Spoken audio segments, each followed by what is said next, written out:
TV news. अब बारी आज की हेडलाइंस की। रानीगंज के विधायक रुनु दत्ता द्वारा किया गया संवाददाता सम्मेलन का आयोजन। बांग्ला निजर में के चाय स्लोगन को लेकर रानीगंज के एतवारी मोड़ में किया गया एक पथ सभा का आयोजन।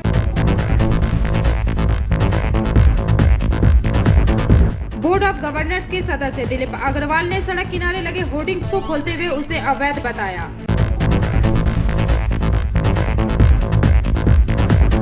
सात माह पूर्व हुए धसान की घटना से पीड़ितों द्वारा चल रहे धरना आंदोलन का समर्थन किया श्रमिक संगठनों ने। अब खबरें विस्तार से। रानीगंज विधानसभा के विधायक रुनु दत्ता ने रानीगंज के सीपीएम कार्यालय में एक संवाददाता सम्मेलन का आयोजन किया। रानीगंज विधानसभा के विधायक रुनु दत्ता ने रानीगंज के सीपीएम कार्यालय में आयोजित संवाददाता सम्मेलन को संबोधित करते हुए कहा कि वर्तमान तृणमूल कांग्रेस की सरकार वामपंथियों के हाथ दोहराव नजरिया रखते हुए कार्य कर रही है। विकास के मध्य में मिलने वाले विधायक कोटे की राशि पर लापरवाही पूर्वक कार्यवाही करते हैं। योजनाओं के तहत हम लोग डीएम कार्यालय में आवेदन देते हैं, लेकिन उस पर कार्यवाही तो और बात, कागजात भी गायब कर दी जाती है। इसमें प्रशासनिक अधिकारी गण भी लिप्त है। उन्होंने कहा कि हमारे क्षेत्र के 12 स्कूल ऐसे हैं जहां पीने के पानी के लिए कूलर की कोटेशन हम लोगों ने डीएम कार्यालय में दी थी। देखा गया कि अपने तौर तरीके से इन कोटेशन को दरकिनार कर दी गई और कंपनियों के माध्यम से कहीं व्यवस्था की गई तो कहीं नहीं की गई। उन्होंने कहा कि आने वाले चंद दिनों में विधानसभा चुनाव की घोषणा होने वाली है। लाखों रुपए जनता का बर्बाद हो जाएगा। हमारा मानना है कि स्पष्ट रूप से हम लोगों को कह दिया जाए कि वामपंथियों को उनके कोटे की राशि नहीं दी जाएगी। कम से कम हम जनता को यह बात तो बता सकेंगे। श्री दत्ता ने कहा कि रानीगंज को बचाने के लिए विधानसभा से लेकर जनता तक आवाज बुलंद करते आए हैं कि रानीगंज में एक और बाईपास रोड आवश्यक है एवं रानीगंज को सब डिवीजन बनाई जाए, लेकिन इस दिशा में भी अब तक कोई पहल नहीं की गई है। इसके पीछे राजनीतिक मंशा है। हम लोगों ने जब रानीगंज नगर पालिका को निगम में ले जाया जा रहा था तब भी विरोध किया था। आज रानीगंज वासियों को सुविधा के नाम पर क्या मिला, मात्र उन्हें मोटे मोटे टैक्स की चपेट में लाया गया। ফোরাম নামক একটা সংস্থা রানীগঞ্জ বড় টুয়ের বাইরে শান্তিপূর্ণ ধর্ণা প্রদর্শন করেছিল রানীগঞ্জকে মহকুমায় ফিরিয়ে দেওয়ার জন্য, এবং তাদের 18 তারিখেও একটা ডিএম অফিসের কাছে আছে। এই বিষয়টা কি হিসাবে আমরা দীর্ঘদিন থেকে দাবি করছি। প্রথম হচ্ছে আমরাই রানীগঞ্জ উলুনটকির সামনের মাঠে বোধহয় 18 সালে আমরা ওখানে সুজনবাবুকে নিয়ে নাগরিক কনভেনশন করি। অন্তত 5-7 লোক ওখানে আসে এবং সেখান থেকে আমরা পুলিশ আমরা নিমন্ত্রণ করেছিলাম চেম্বার ফেম্বার সবাইকে, সমস্ত প্রতিষ্ঠানকে, যে আসুন আমরা এখানে মহকুমা নিয়ে দাবি করি। এবার এই দাবি করার পর আমি বিধানসভায় তুলি, একাধিকবার তুলি বিধানসভায় যাতে করা হয়। আমি দুটো দাবি হচ্ছে যে খুব জোরালোভাবে বিধানসভায় করেছিলাম। একটা হচ্ছে যে বাইপাস, যে যদি না করেন তাহলে হচ্ছে যে রানীগঞ্জ শহরটা ধ্বংস হয়ে যাবে, অবিলম্বে বাইপাস করুন। আমাকে বারবার ওই দিকটা দেখানো হয় যে রানীশার থেকে, এটা আমরা করেছিলাম, ওটা হচ্ছে ডিডিএর সাহায্য নিয়ে করেছিলাম। ওটা একটা সিম্পল রাস্তা ছিল, একটু স্ট্রেনথেন করা হয়েছিল। কিন্তু আমাদের সময় আমরা বংশবন্ধু যখন এডিডিএ চেয়ারম্যান ছিলেন সেই সময় আমরা হচ্ছে সারুগী মহাপাত্র যখন সিও এডিডিএ ছিলেন, তার নেতৃত্বে আমরা হেঁটে মঙ্গলপুরে স্যামসেলের সামনে থেকে ওইখান থেকে হাঁটতে হাঁটতে আমরা কুমোরবাজারের পেছন দিয়ে ফুটবল মাঠের পাশ দিয়ে আমরা একটা রাস্তা তৈরি করেছিলাম, নকশাও ওরা তৈরি করেছিল, যেটা হচ্ছে গিয়ে সাহেবগঞ্জে এফসিআই গুদামের সামনে দিয়ে বেরিয়ে ওই বাইপাস রোডে মিলবে। কিন্তু আমরা চলে যাওয়ার পর 11 সালের পর থেকে এটা হিমঘরে চলে যায়। পরবর্তী ক্ষেত্রে আমরা হচ্ছে যে আবার হচ্ছে যে চিৎকার চেঁচামেচি বিধানসভায় করা, বিভিন্ন জায়গায় করা, ডিএমকে কাছে যাওয়া করা, একটা প্রসেস আমরা করেছিলাম।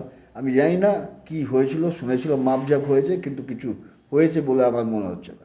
আর মহকুমা, রানীগঞ্জ অতীতে মহকুমা ছিল, তাহলে কেন মহকুমা পাবে না, এই দাবি আমরা বিভিন্ন জায়গায় করেছি, বিভিন্ন জায়গায় ডেপুটেশন দিয়েছি এবং বিধানসভাতে মুখ্যমন্ত্রীর সামনে আমরা চিঠিও দিয়েছি, বলেওছি। কিন্তু যদি রানীগঞ্জের নাগরিকরা করে, এটা তো রানীগঞ্জের প্রধান দাবি হওয়া উচিত এই দুটো বিষয়। এছাড়া জল ফলের সমস্যা, অন্ডালের জলের সমস্যা, ড্রেনের সমস্যা, এগুলো হচ্ছে যে আমরা প্রত্যেকটা সময় হচ্ছে যে মেনশন পিরিয়ডে হোক, প্রশ্ন উত্তরের হোক, বাজেটের আলোচনা করে হোক, এই অস্বাভাবিক এখানে ট্যাক্স বাজেট আলোচনাতে আমরা বলেছিলাম যে সরকার একরকম বলছে আর লোকাল প্রশাসন হচ্ছে যে ট্যাক্সের ইনকাম করছে আর রিটার্ন দিচ্ছে না। তো সমস্ত বিষয়টা যেটা বলা উচিত বিধানসভাতে প্রশ্ন উত্তরের ভেতরে হোক, মেনশন টাইমে হোক, জিরো টাইমে হোক, বাজেটের উপর আলোচনাতে হোক, আমরা এগুলো দাবি করে গেছি। প্রসেস হবে না, ফলে হচ্ছে যে এইভাবে আমরা বলছি যে টাকাগুলোকে ফেলে রাখছে এবং টাকাগুলোকে ফরফিট করে দেওয়া হচ্ছে, টাকার আর কোনো হদিশ পাওয়া যাবে না। কেন 30 লাখ টাকার কাজ একসঙ্গে? আমরা তো স্কিম দিয়ে দিয়েছি 30 লাখে। প্রত্যেক বছর হচ্ছে যা আমরা করব, যা আমরা টাকা পাবো তার আলাদা আলাদা করে আমরা ভেটিং করে তার দিয়ে দেওয়া আছে।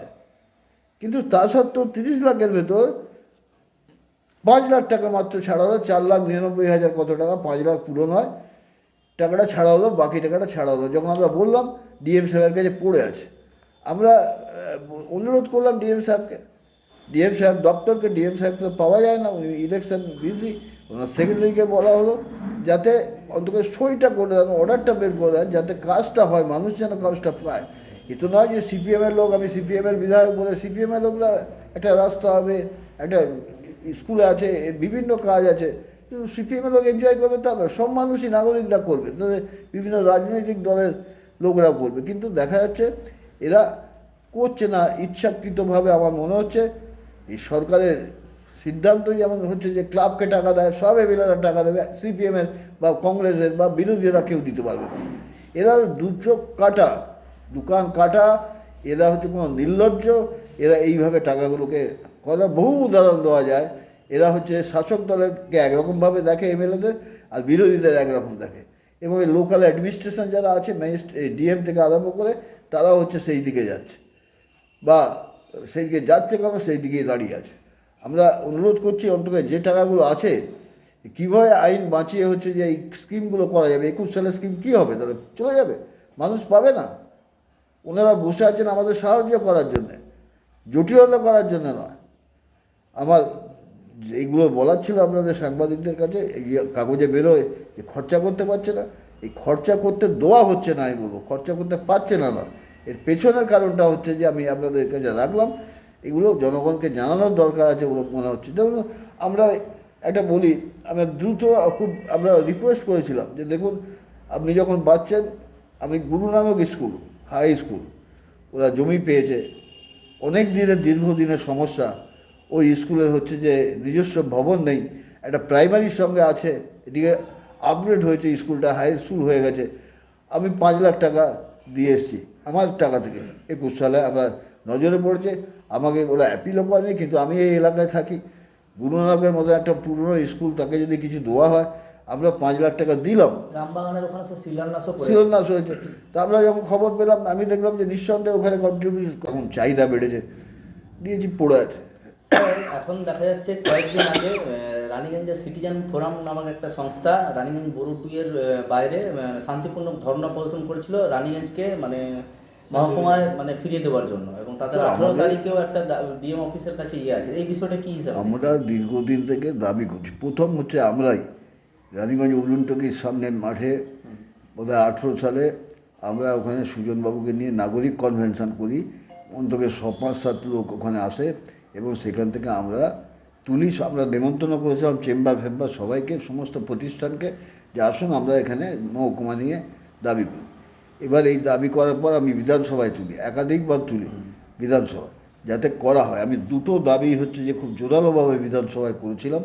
একটা হচ্ছে যে বাইপাস, যে যদি না করেন তাহলে হচ্ছে যে রানীগঞ্জ শহরটা ধ্বংস হয়ে যাবে, অবিলম্বে বাইপাস করুন। আমাকে বারবার ওই দিকটা দেখানো হয় যে রানীশার থেকে, এটা আমরা করেছিলাম, ওটা হচ্ছে ডিডিএর সাহায্য নিয়ে করেছিলাম। ওটা একটা সিম্পল রাস্তা ছিল, একটু স্ট্রেনদেন করা হয়েছিল। কিন্তু আমাদের সময়, আমরা বংশবু যখন এডিডিএ চেয়ারম্যান ছিলেন, সেই সময় আমরা হচ্ছে সারুগী মহাপাত্র যখন সিও এডিডিএ ছিলেন, তার নেতৃত্বে আমরা হেঁটে মঙ্গলপুরে স্যামসেলের সামনে থেকে, ওইখান থেকে হাঁটতে হাঁটতে আমরা কুমোরবাজারের পেছন দিয়ে, ফুটবল মাঠের পাশ দিয়ে আমরা একটা রাস্তা তৈরি করেছিলাম, নকশাও ওরা তৈরি করেছিল, যেটা হচ্ছে গিয়ে সাহেবগঞ্জে এফসিআই গুদামের সামনে দিয়ে বেরিয়ে ওই বাইপাস রোডে মিলবে। কিন্তু আমরা চলে যাওয়ার পর 11 সালের পর থেকে এটা হিমঘরে চলে যায়। পরবর্তী ক্ষেত্রে আমরা হচ্ছে যে আবার হচ্ছে যে চিৎকার চেঁচামেচি বিধানসভায় করা, বিভিন্ন জায়গায় করা, ডিএমকে কাছে যাওয়া করা, একটা প্রসেস আমরা করেছিলাম। আমি জানি না কি হয়েছিল, শুনেছিলাম মাপঝাপ হয়েছে, কিন্তু কিছু হয়েছে বলে আমার মনে হচ্ছে না। আর মহকুমা, রানীগঞ্জ অতীতে মহকুমা ছিল, তাহলে কেন মহকুমা পাবে না, এই দাবি আমরা বিভিন্ন জায়গায় করেছি, বিভিন্ন জায়গায় ডেপুটেশন দিয়েছি এবং বিধানসভাতে মুখ্যমন্ত্রীর সামনে আমরা চিঠিও দিয়েছি, বলেওছি। কিন্তু যদি রানীগঞ্জের নাগরিকরা করে, এটা তো রানীগঞ্জের প্রধান দাবি হওয়া উচিত এই দুটো বিষয়।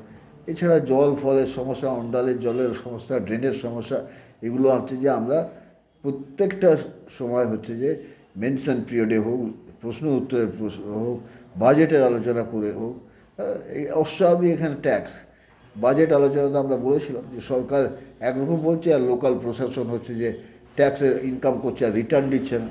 তো সমস্ত বিষয়টা যেটা বলা উচিত বিধানসভাতে, ওগুলোকে ফরফিট করে দেওয়া হচ্ছে, টাকার আর কোনো হদিশ পাওয়া যাবে না। কেন 30 লাখ টাকার কাজ একসঙ্গে? আমরা তো স্কিম দিয়ে দিয়েছি 30 লাখে। প্রত্যেক বছর হচ্ছে যা আমরা করব, যা আমরা টাকা পাবো, তার আলাদা আলাদা করে আমরা ভেটিং করে তার দিয়ে দেওয়া আছে। কিন্তু তা সত্ত্বেও 30 লাখের ভেতর 5 লাখ টাকা মাত্র ছাড়া হলো, 4,99,000 কত টাকা, 5 লাখ পূরণ হয়, টাকাটা ছাড়া হলো, বাকি টাকাটা ছাড়া হলো। যখন আমরা বললাম ডিএম সাহেবের কাছে পড়ে আছে, আমরা অনুরোধ করলাম ডিএম সাহেবকে, ডিএম সাহেব দপ্তরকে, ডিএম সাহেবকে তো পাওয়া যায় না, উনি ইলেকশন বিজি, ওনার সেক্রেটারিকে বলা হলো যাতে অন্তত সইটা করে দেন, অর্ডারটা বের করে দেন, যাতে কাজটা হয়, মানুষ যেন কাজটা পায়। এ তো নয় যে সিপিএমের লোক, আমি সিপিএমের বিধায়ক বলে সিপিএমের লোকরা একটা রাস্তা হবে, একটা স্কুলে আছে, বিভিন্ন কাজ আছে, কিন্তু সিপিএমের লোক এনজয় করবে তা নয়, সব মানুষই নাগরিকরা করবে, তাদের বিভিন্ন রাজনৈতিক দলের লোকরা করবে। কিন্তু দেখা যাচ্ছে এরা করছে না ইচ্ছাকৃতভাবে। আমার মনে হচ্ছে এই সরকারের সিদ্ধান্ত যেমন হচ্ছে যে ক্লাবকে টাকা দেয়, সব এমএলএরা টাকা দেবে, সিপিএমের বা কংগ্রেসের বা বিরোধীরা কেউ দিতে পারবে না। এরা দুচোখ কাটা, দোকান কাটা, এরা হচ্ছে কোনো নির্লজ্জ, এরা এইভাবে টাকাগুলোকে করা, বহু উদাহরণ দেওয়া যায়। এরা হচ্ছে শাসক দলেরকে একরকমভাবে দেখে এমএলএদের, আর বিরোধীদের একরকম দেখে, এবং এই লোকাল অ্যাডমিনিস্ট্রেশন যারা আছে, ডিএম থেকে আরম্ভ করে, তারাও হচ্ছে সেই দিকে যাচ্ছে, বা সেই দিকে যাচ্ছে কেন, সেই দিকেই দাঁড়িয়ে আছে।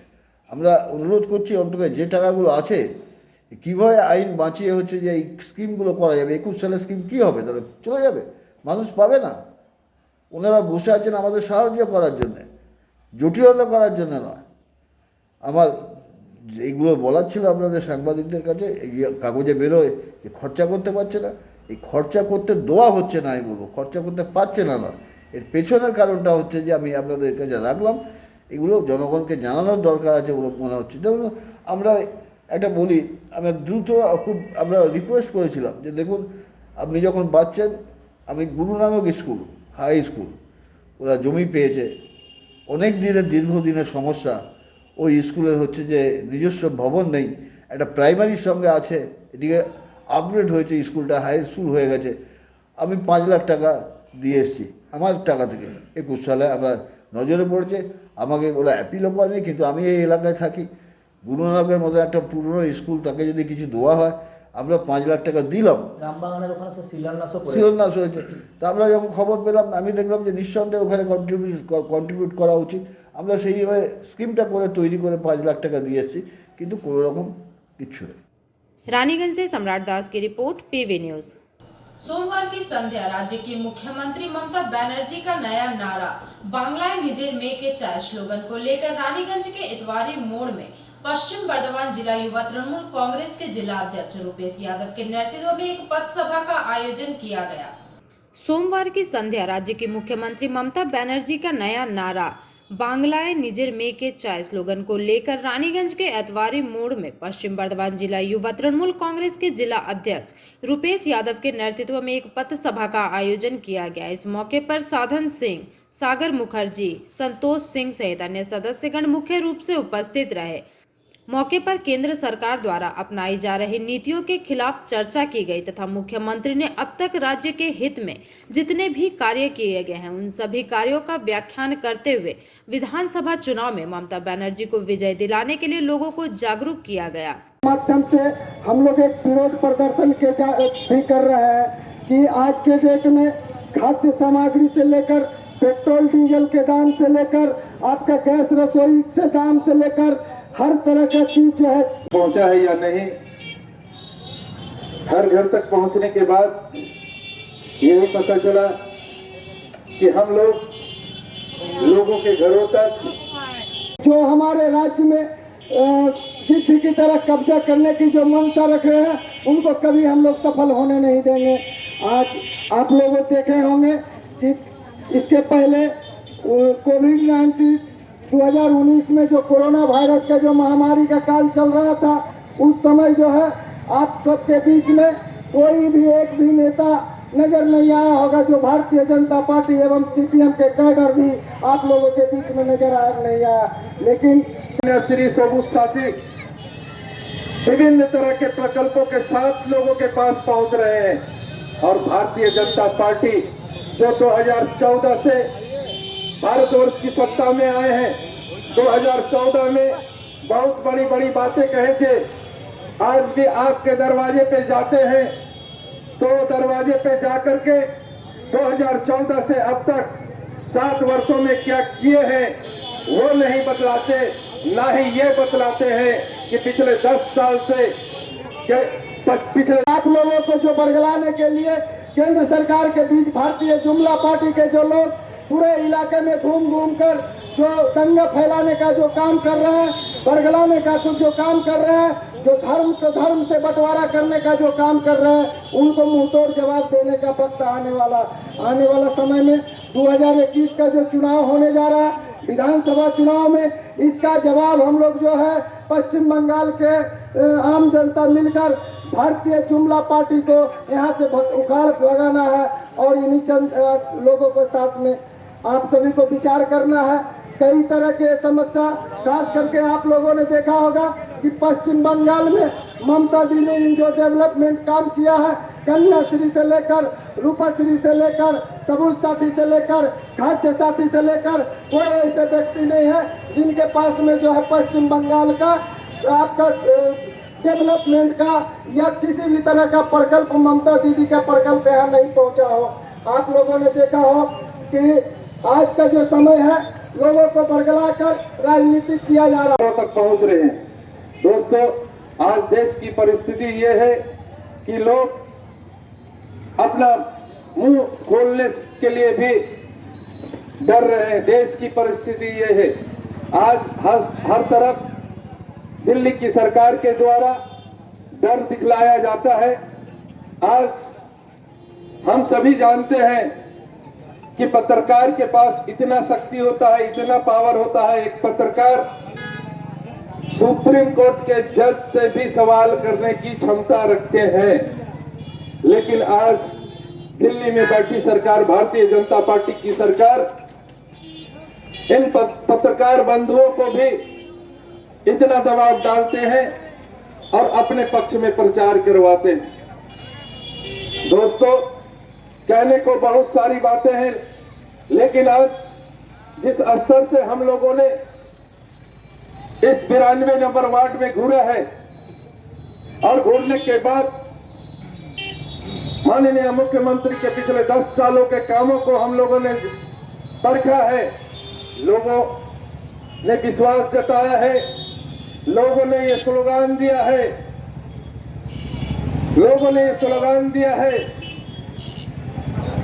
বাংলাতে বাংলার মেয়েই চাই, बांग्लाते बांग्लार मेयी चाय। अर्थात हमारी दीदी पश्चिम बंगाल के माननीय मुख्यमंत्री के समर्थन में अपनी आवाज साधारण जनगण बुलंद कर रहे हैं। दोस्तों, रानीगंज से सम्राट दास की रिपोर्ट, पीवी न्यूज। रानीगंज के बल्लभपुर रेल लाइन के समीप से मंगलवार की सुबह लगभग 9 से 9:30 बजे के बीच एक व्यक्ति के शव को बरामद किया गया। रानीगंज के बल्लभपुर रेल लाइन के पास से मंगलवार की सुबह लगभग 9 से 9:30 बजे के बीच एक व्यक्ति के शव को बरामद किया गया। वहां उपस्थित लोगों ने तुरंत इसकी सूचना रानीगंज थाने में दी एवं रानीगंज थाना की पुलिस ने मौके पर पहुंचकर शव को अपने कब्जे में कर पोस्टमार्टम हेतु भेजा। अनुमान लगाया जा रहा है कि रेल लाइन में कटने की वजह से ही व्यक्ति की मृत्यु हो गई है तथा मृतक व्यक्ति की पहचान बल्लभपुर निवासी शंभू बावरी के रूप में की गई है। फिलहाल पुलिस द्वारा मामले की जाँच पड़ताल की जा रही है।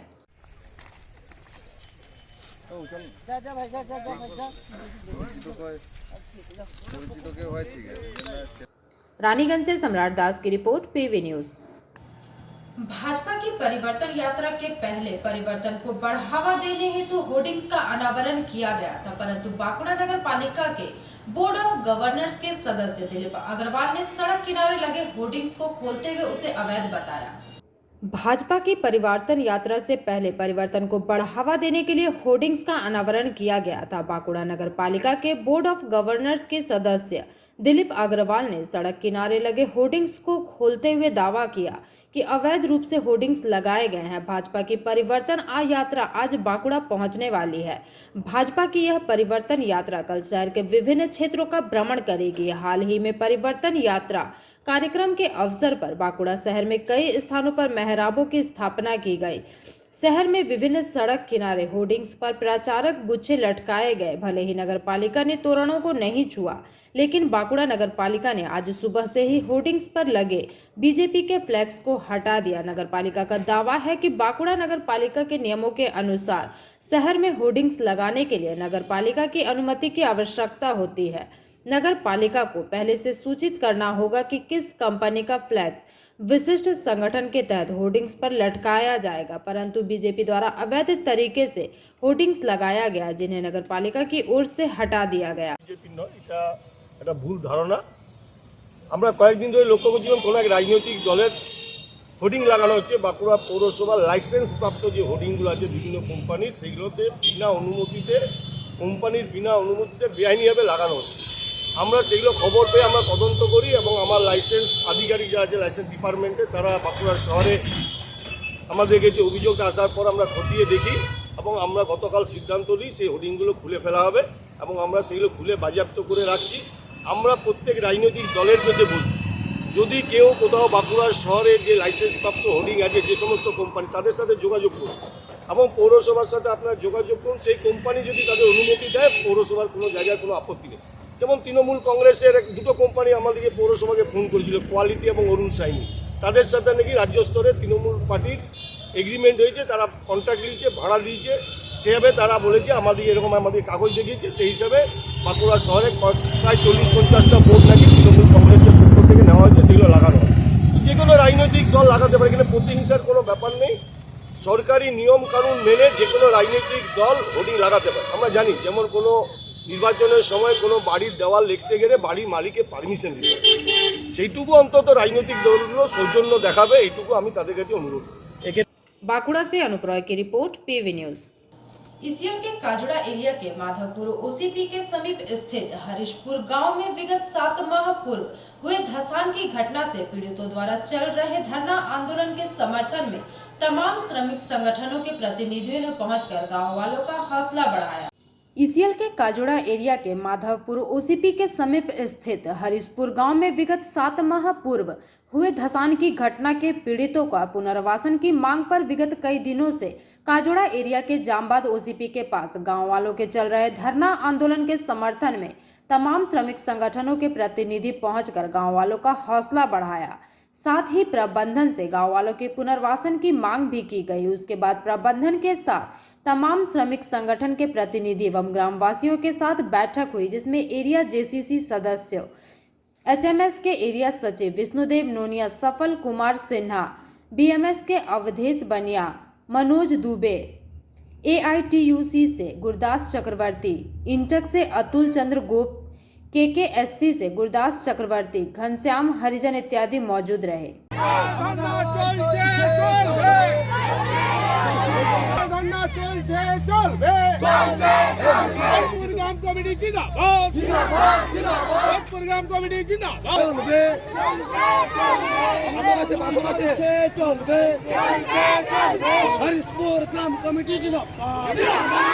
পরামর্শদাতার পরামর্শ নেওয়ারও প্রয়োজন আছে, কারণ আমরাও আন্দোলন করেছি।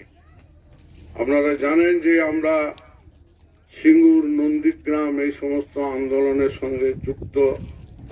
পাড়ায় গ্রামে লাঠি পেটাপেটি, মাথা ফাটাফাটি, মিথ্যা কেস, অনেক সময় সত্যি কেস হয়েছে আমাদের বিরুদ্ধে। আমাদের অভিজ্ঞতা আছে এইসব আন্দোলনে, কিন্তু আন্দোলনটা ধীর স্থির গতিতে, এবং আন্দোলনের একটা লক্ষ্য হবে যে আমাদের আন্দোলনটা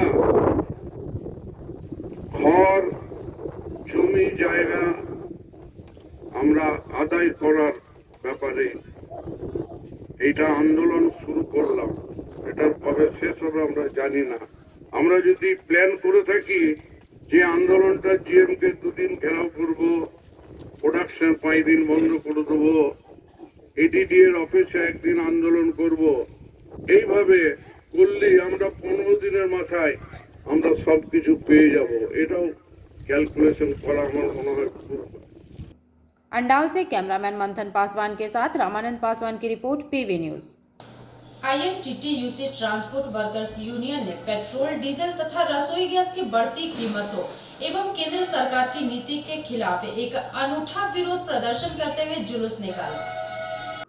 INTTUC ट्रांसपोर्ट वर्कर्स यूनियन ने पेट्रोल, डीजल तथा रसोई गैस की बढ़ती कीमतों के खिलाफ एवं केंद्र सरकार की नीति के खिलाफ एक अनूठा विरोध प्रदर्शन किया। उन्होंने एक कटोरा लेकर विरोध प्रदर्शन करते हुए जुलूस निकाला। उसके बाद प्रधानमंत्री नरेंद्र मोदी की छवि चित्रित की गई। इस मौके पर राजू आलूवालिया के नेतृत्व में संघ कार्यकर्ताओं ने बीएनआर क्षेत्र में एक जुलूस निकाला। इस दौरान राजू आलूवालिया ने कहा कि आज पेट्रोल 100 रुपये और डीजल 90 रुपये प्रति लीटर हो गए हैं, वहीं रसोई गैस 850 रुपये हो गए हैं। बढ़ती कीमतों के बाद भले ही केंद्र सरकार चैन की नींद सो रही है, परंतु आम लोगों का बच पाना मुश्किल है। जिन्होंने देश को लूटा वे आज बंगाल में सत्ता हासिल करने का सपना देख रहे हैं।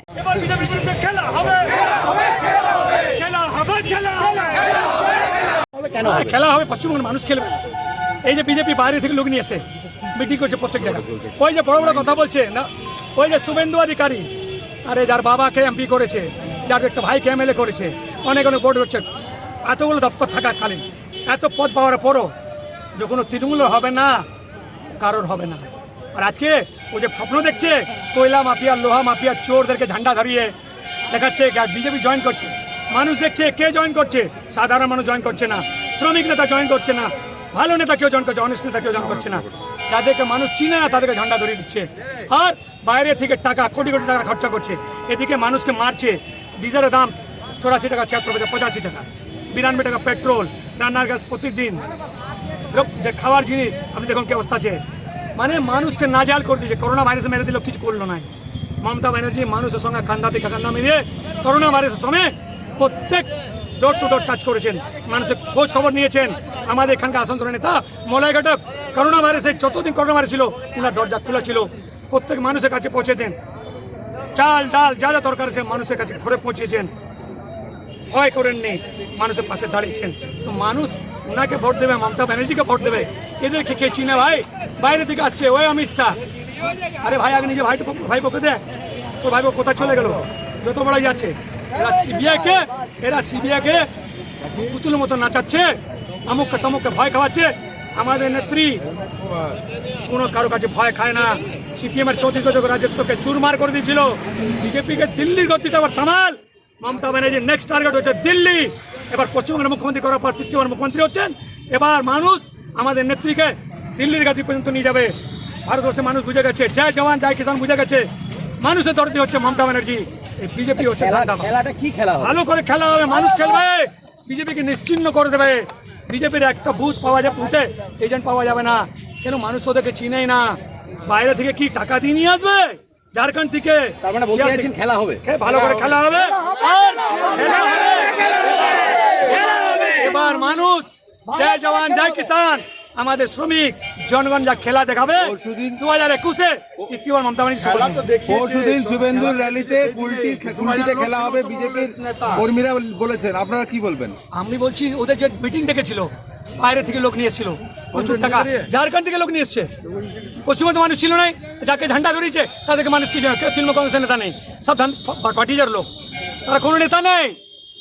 তৃণমূলের যে নেতা যারা অ্যাকচুয়াল তৃণমূল কংগ্রেস করেন তারা দিদির সঙ্গে আছেন। 34 বছর সিপিএমকে উখাড়ে ফেলে দিয়েছিলেন তৃণমূল সমর্থকরা, দিদির হাত শক্ত করেছিলেন।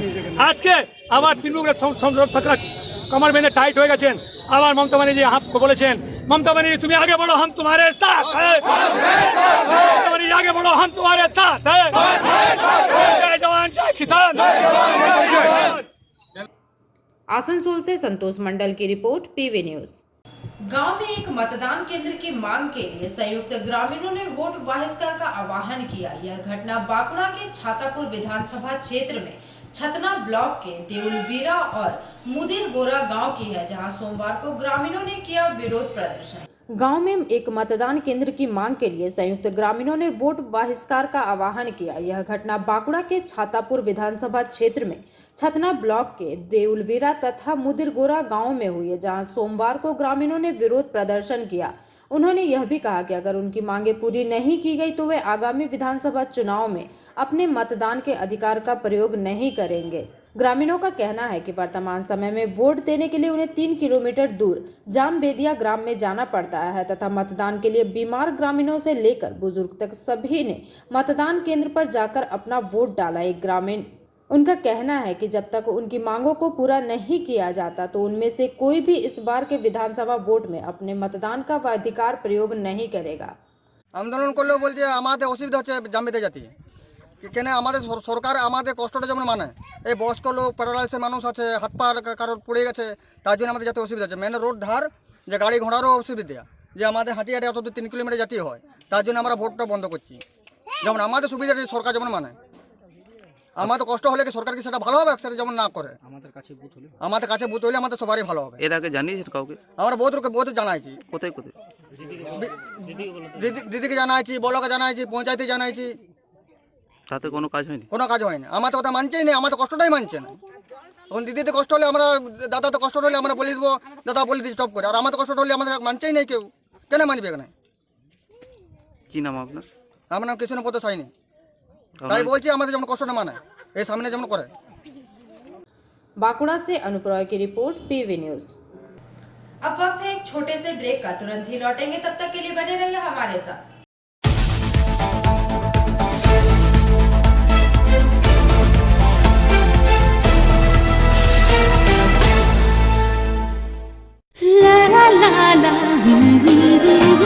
রান্নাঘরের আমি রানী, আসল গুঁড়ো মশলাটা জানি, স্বাদে সুস্বাদু অল্প একটুতেই রান্নায় জাদু, সুগন্ধ সুরুচির বাহারে মনপসন্দ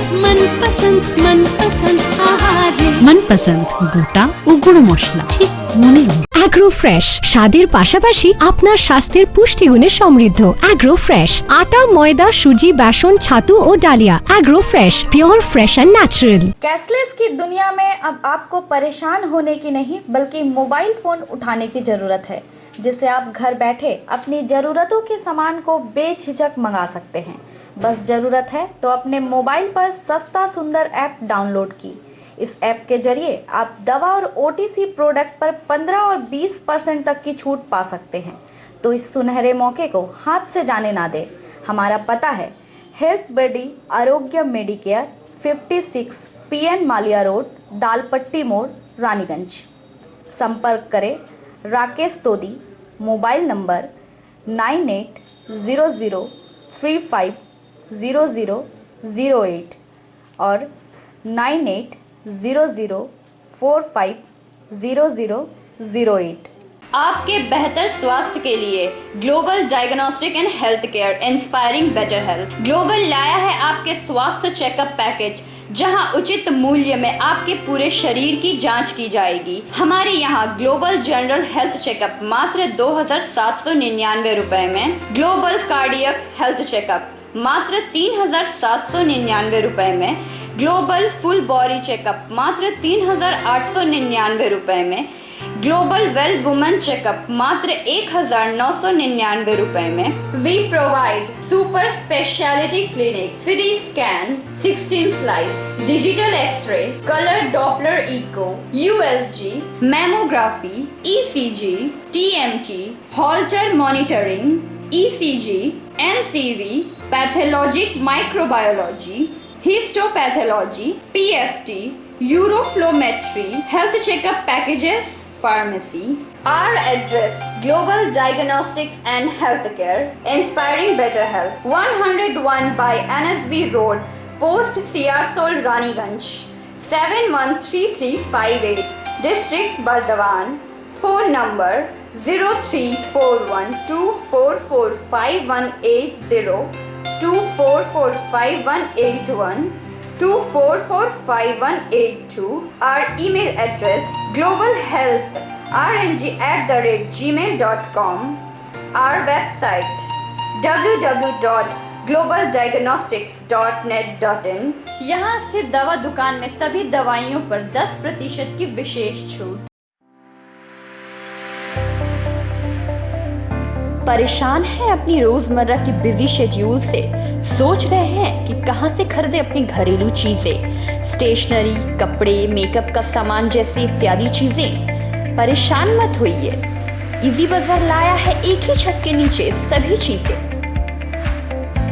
तो सोचना क्या है, यहाँ पर सभी चीजों पर उचित मूल्य उपलब्ध है एवं सभी चीजों का भरपूर स्टॉक, जिसे आप आसानी से खरीद सकते हैं। इतना ही नहीं, इजी बाजार में होम डिलीवरी की भी सुविधा उपलब्ध है। तो फिर देर किस बात की? हमारा पता है NSB road, opposite Anjana cinema hall. हमारा फोन नंबर है 9775766400।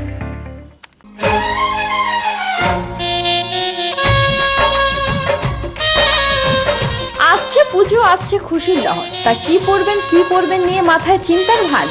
আর চিন্তা নয়, কৈলাঞ্চলের সুপ্রসিদ্ধ লীলাবতী। এখানে আপনি পাবেন কাপড়ের বিভিন্ন কালেকশন, মহিলাদের জন্য আকর্ষণীয় sari, churidar, kurti, leggings, top, jeggings, বাচ্চাদের জন্য বিভিন্ন কালেকশন, পুরুষদের জন্য প্যান্ট, শার্ট, জিন্স, টি-শার্ট।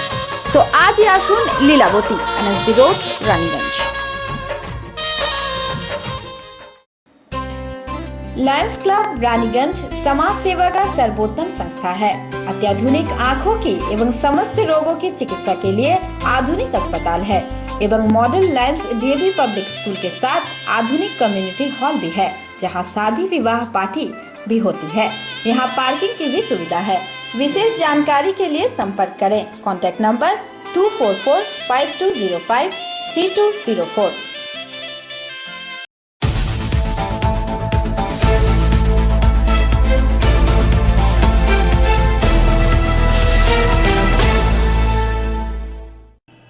के बाद आप सभी दर्शकों का स्वागत है। श्री श्याम महोत्सव सेवा समिति बांकुड़ा द्वारा आयोजित 33वीं श्री श्री श्याम महोत्सव के शुभ अवसर पर भव्य निशान शोभा यात्रा निकाली गई। श्री श्याम महोत्सव सेवा समिति बांकुड़ा द्वारा आयोजित 33वीं श्री श्री श्याम महोत्सव के शुभ अवसर पर भव्य निशान शोभा यात्रा निकाली गई, जो कि बांकुड़ा स्टेशन मोड़ से शुरू होकर शहर परिक्रमा के मध्य कुचकुचिया स्थित श्री श्याम मंदिर में जाकर समाप्त हुई। निशान शोभा यात्रा में कई सौ की संख्या में श्याम बाबा के भक्तगण शामिल हुए। झांकियों से ओतप्रोत निशान यात्रा के दौरान नगर वासियों द्वारा स्वागत किया गया। निशान यात्रा में मयूरी नृत्य आकर्षक का केंद्र बनी रही। बैंड बाजे के साथ बाबा की निशान यात्रा निकाली गई। 3 दिन व्यापी श्री श्याम महोत्सव के मौके पर बाबा का अलौकिक श्रृंगार आकर्षण का केंद्र बना हुआ है। महोत्सव के दौरान अखंड ज्योत तथा 56 भोग का आयोजन भी रखा गया है। आमंत्रित भजन कीर्तन कलाकारों के द्वारा 3 दिन तक भजन पेश की जाएगी। सेवा समिति के सदस्यों के अनुसार आमंत्रित कलाकारों में बरेली से अंजलि द्विवेदी, कोलकाता से अभिषेक शर्मा तथा आसनसोल से अनूप चोखानी के कंठस्वरों से भजन की बरसात होगी। महोत्सव के अवसर पर श्री श्याम मंदिर एवं मंदिर प्रांगण में सजावट भी की गई है।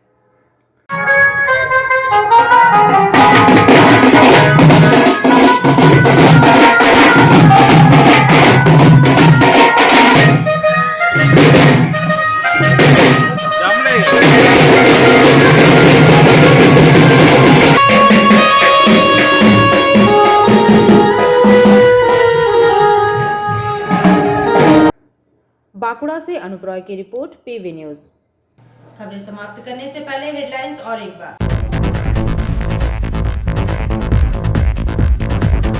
रानीगंज के विधायक रुनु दत्ता द्वारा किया गया संवाददाता सम्मेलन का आयोजन।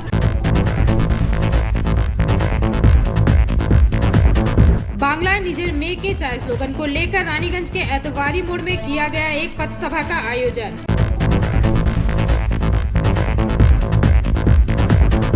बोर्ड ऑफ गवर्नर्स के सदस्य दिलीप अग्रवाल ने सड़क किनारे लगे होर्डिंग्स को खोलते हुए उसे अवैध बताया।